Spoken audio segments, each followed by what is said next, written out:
Well, welcome back. I am going to speak to you about the topic that I have called the power of curiosity. And in the few minutes I have, roughly about 10 minutes, I would hope that you perhaps stay with me all the way through because I think that there could be lessons and opportunities that perhaps you may have considered previously, or opportunities and considerations that may be new to you. Let me start with what I would consider to be the main outcome I'm hoping to achieve from this conversation. I can summarize that outcome in one sentence. The sentence goes as follows: get curious about other people, get curious about the opposite sex. If you are a man, get curious about women, and if you are a woman, get curious about men.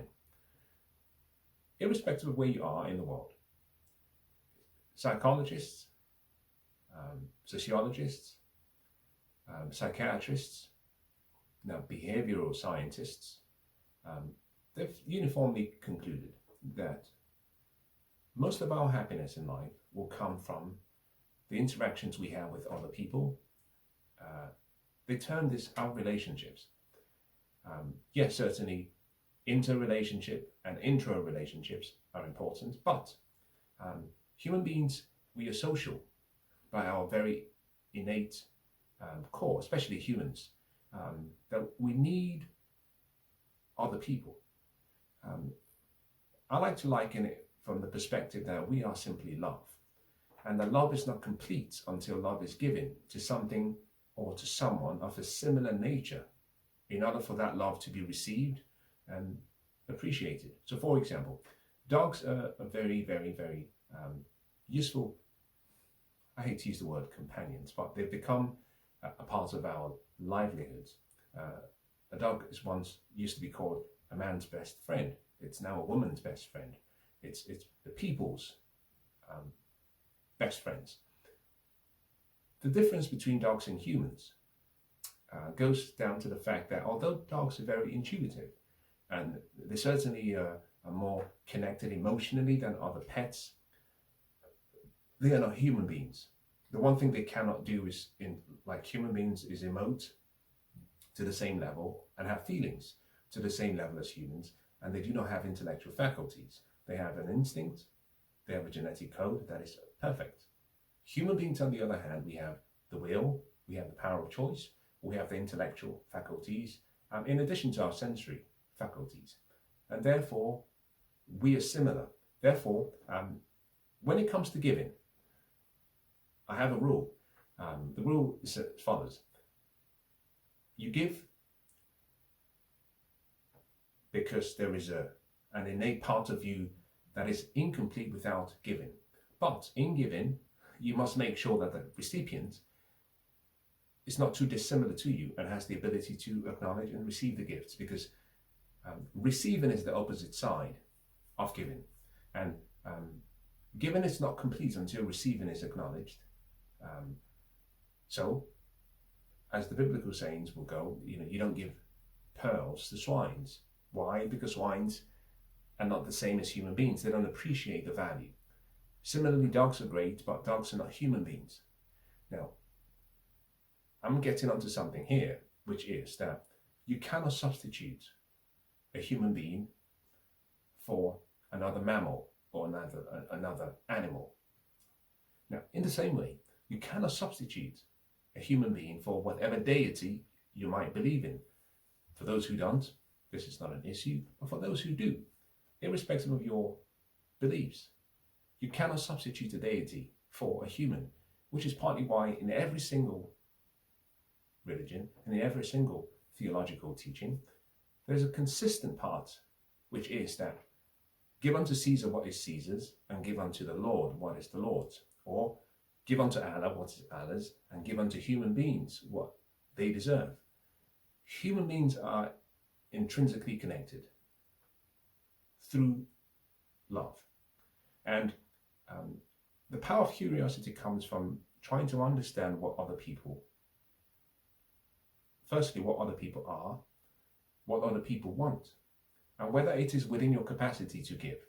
Now, I like to ask you to start from a position of neutrality. That neutral position is a naive position, but nonetheless, it's a position that I think serves all of us. The neutral position is that you have love and that you are love. I should correct myself. You are love. You don't have love, you are love. And you give yourself, or you give love to other people. In the same way that you are not a spirit. Sorry, you don't have a spirit, you are a spirit. And in many ways, the first step and the naive step to start with is as follows.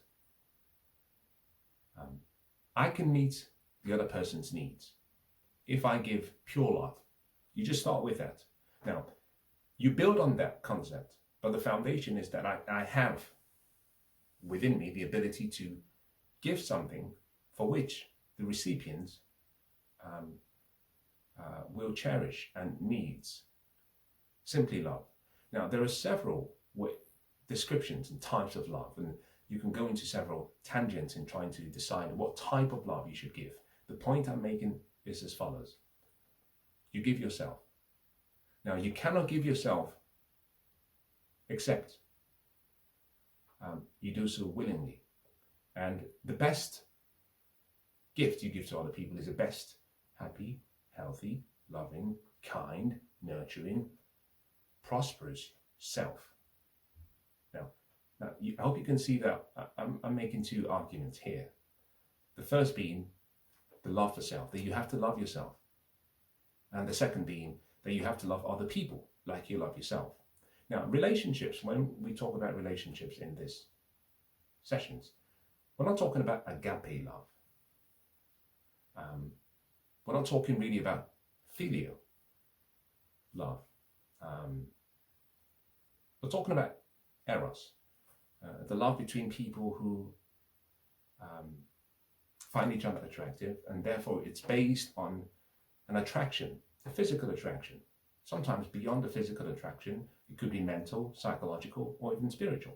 But it is an attraction, and therefore there's some selectivity required in choosing who you give, because not everybody deserves and not everybody is qualified to receive that part of you.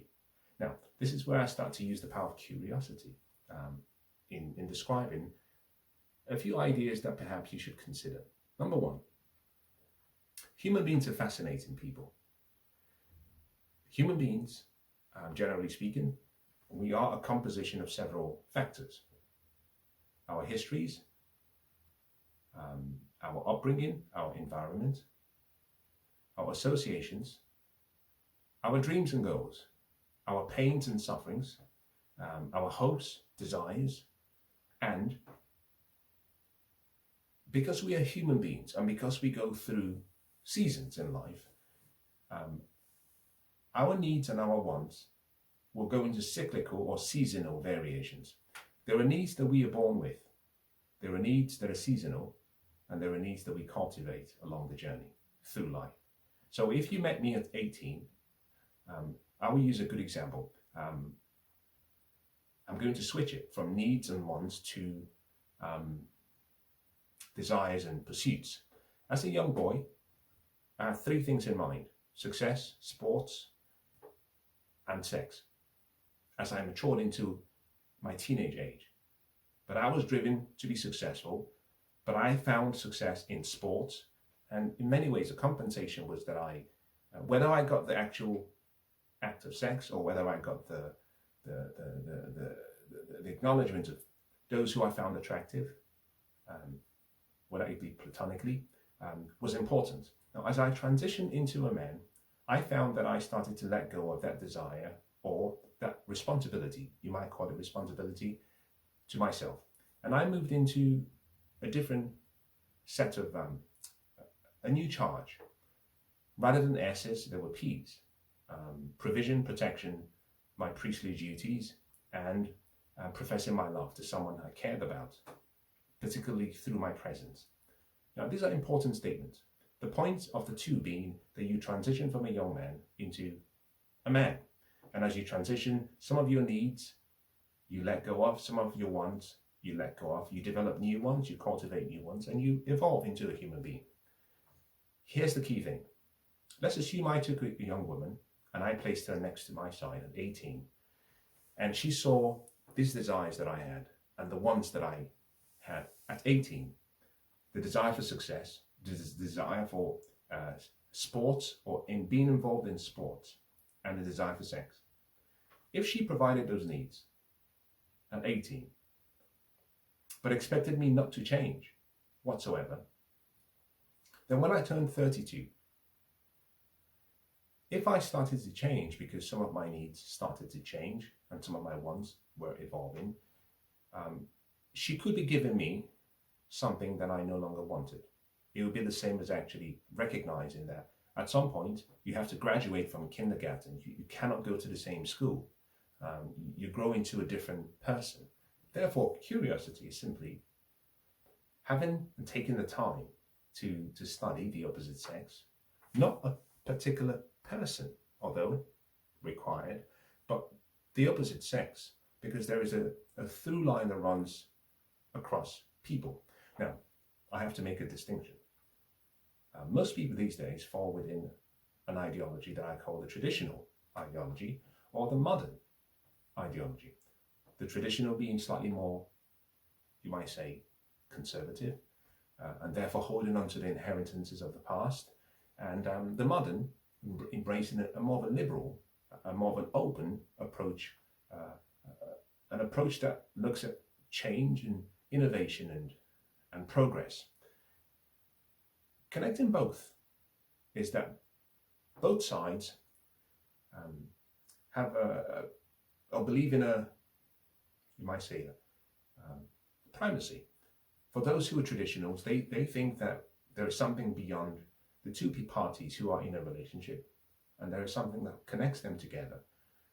And that could be a mission, it could be a vision, it could be a creed, it could be a value system. But that value system, mission, creed, vision, or purpose sits at the top as a hierarchy above both parties, and therefore both parties submit to the mission. The man submits to the mission, the woman submits to the mission, and they play functions in making sure that that vision, mission, creed is fulfilled. In the modern landscape, you have something different. They place something, and this is not a criticism, but they place something at the top of that pinnacle. The primacy for the modern relationship is less so about the mission, but it's more about the people. And therefore, what is pursued is an equal weighting between both parties, equality.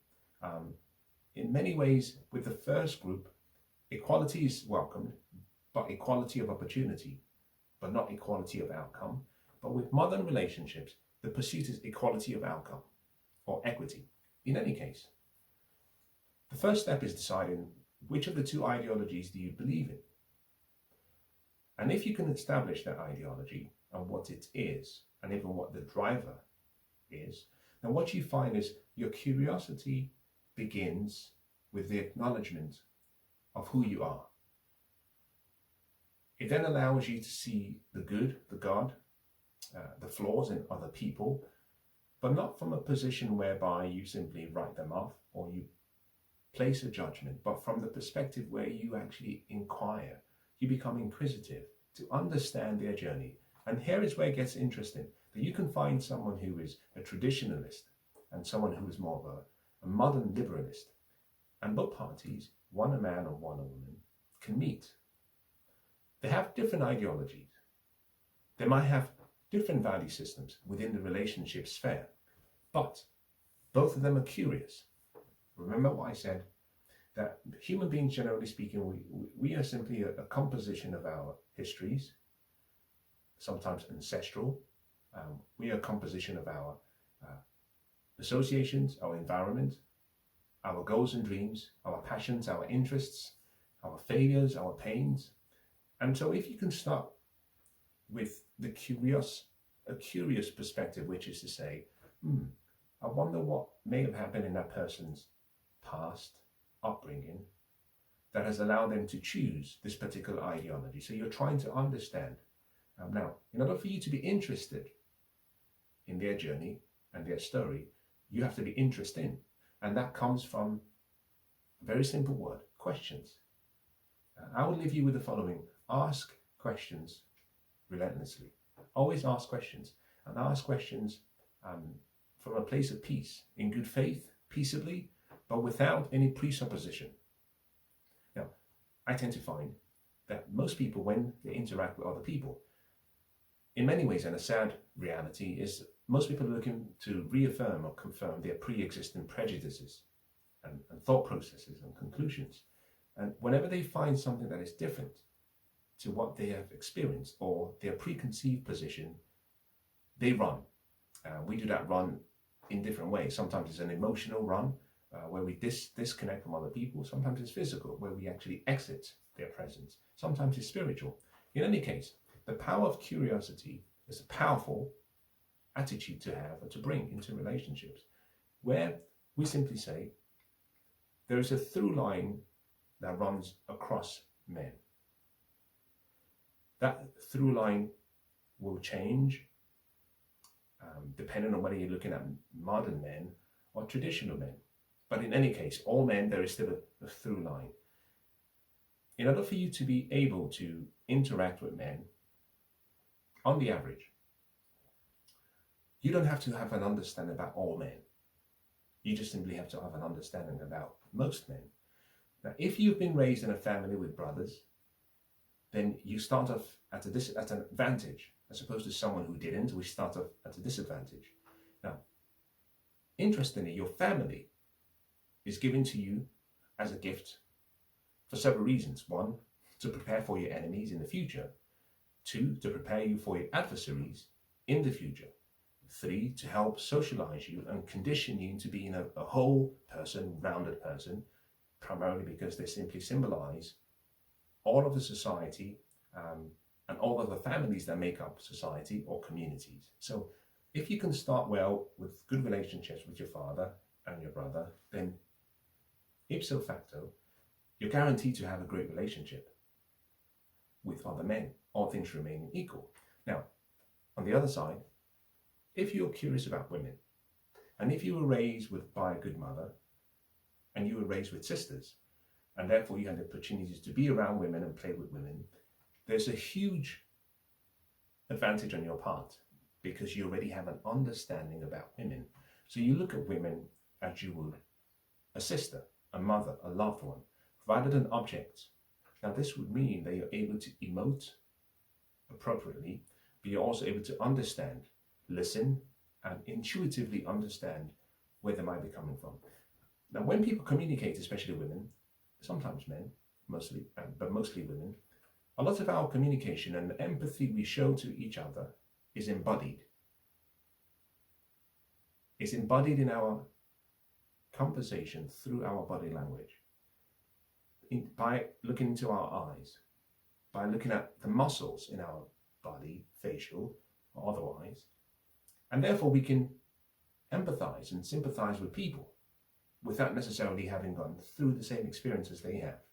Now this simply means, done correctly, if you were socialized and raised properly, that you would have actually developed the ability to apply these traits and gifts and attributes from a young age, so it becomes easy. Now, without taking anything away from society and the changes taking place in our society, you and I can simply say, yes, I think I have a good understanding, up to 40% or 50% about understanding women or understanding men. Then I can then build a layer that is tailored to that particular person. When people meet, they meet first in spirit, not physically. Because we are spiritual beings and we are radiating an energy every single second. Now, if you went to, well, I should have said this. There are two ways of understanding yourself, science and theology. Now, you can choose both, you can choose one, or you can choose neither. But science and theology come to the same conclusion that human beings just are, or God just is. or science just is, that it just exists, but we are simply in our common form energy. Some people call energy spirit. And that simply means that you are emoting energy, and through your thoughts, which translates to your feelings, which translates to your actions, which translates to your outcomes, you get whatever you are. By thought, what you want is created. By feeling, it is sent to you. By expectation and action, you receive it. So no two people meet themselves for the first time. The state of consciousness, whether it's a higher state, peace and love and prosperity, purpose, or whether it's a lower state, anger, ignorance, fear, doubt, worry, you're always attracting who you are. So when two people come together, they have attracted themselves by omission or by commission. Now, this simply means when you meet people, if you come with a pre-packaged position, which is, I understand men and men are great, or I understand women and women are great, then all you have to do is build on that foundation and tailor, you might say, the love language that you have to suit the love language of the other person. Now, one of the mistakes we make is that we journey from relationships to relationships, and we're trying to feed other people with manna that we were fed on, or we fed others in the previous relationships. Let me say that again slowly. One of the mistakes we make in relationships is that as we journey through life, sometimes we go from Egypt and we have to go through the Red Sea, and then we have to get into the desert, and then we have to go through the second body of water, through the Jordan, into Canaan. But along the way, what we eat is different, because who we are is changing. The mistake people make is that when we get into the wilderness, we save some of the manna, we save some of the food, the pickings we got to nourish us and to sustain us, recognizing that the desert has nothing, but we take that food into the Canaan, where there is milk and honey and more abundance. And we try to feed people that we meet in the land that is blessed with everything, with the food that we obtained from the previous land, in a similar fashion, or in a more simple way, in a colloquial way. We are taking behaviors and attitudes, manners, and our mannerisms from one relationship to the other, without stopping and reevaluating, learning, unlearning, and relearning. Now, Alvin Toffler said that the illiterate of the 21st century is not those who cannot read or write, but those who cannot learn, unlearn, and then relearn. In other words, an educated person has to be seen as the person, not one who has actually been put through the system of education and therefore memorized his way through the process and has been given a certificate. An educated person is one who understands and who's developed the abilities they have: intellectual faculties, reasoning faculties, imagination, perception, memory. But you've developed your intellectual faculties in such a way that you know how to seek knowledge that you need to make your life better. You know how to reject knowledge that you already have, to let go of dead weight, and therefore you're able to achieve your dreams and goals by pursuing the right information, by surrounding yourself with the right people. That is an educated person. Therefore, as you move from one place in your life, from one relationship to the other, you have to relearn, you have to unlearn, and you have to learn. Now, you can only do that if you're curious, and if you come from a place of being inquisitive. So let me leave you with the following statements as I close. All things are possible for those who have the will to do it. But the will to do things sometimes comes from a passion. And passion is usually born, often, from an interest. That interest, you might find it by being curious and by being inquisitive.